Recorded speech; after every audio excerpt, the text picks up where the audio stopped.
Tere, mina olen Benedikte, olen 12. klassi õpilane ja firma Jätsu omanik. Täpselt nii.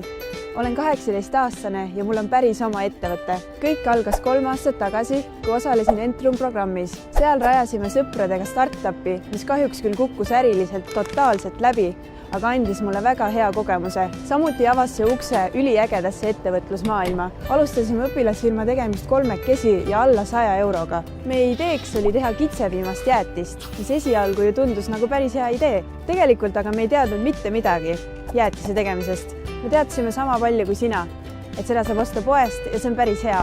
Meie tugevuseks oli aga see, et julgesime küsida. Küsisime palju ja küsisime kõikidelt. Me ei andnud kunagi alla, enne kui saime oma ja-vastuse kätte. Jõudsime õpilasfirma ajal laatadele ka Soome ja Rootsi. Õpilasfirma nõudis palju, kuid andis vastu 3 korda rohkem.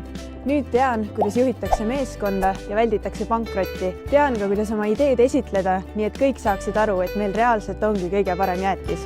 Sõbrad ja tuttavad kinnitasid meile pidevalt, et teeme õiget asja. Kõige enam motiveeris meid aga meie usk iseendasse ja oma ideesse. Õpilasfirma ajal tekkis meil ka palju erinevaid ideid, mis maitseid võiks teha. Näiteks mõtlesime, et võiks teha kuuseokastest ja kukeseentest jäätist.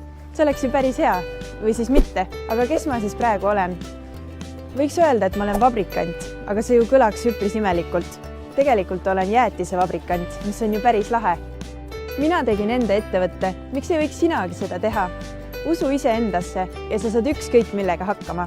Tõsi, vahepeal võib motivatsioon ära kaduda, aga selleks peakski vahel rahulikult võtma ning mõtlema, miks sa tegelikult selle firma tegid ja miks just nende inimestega koos.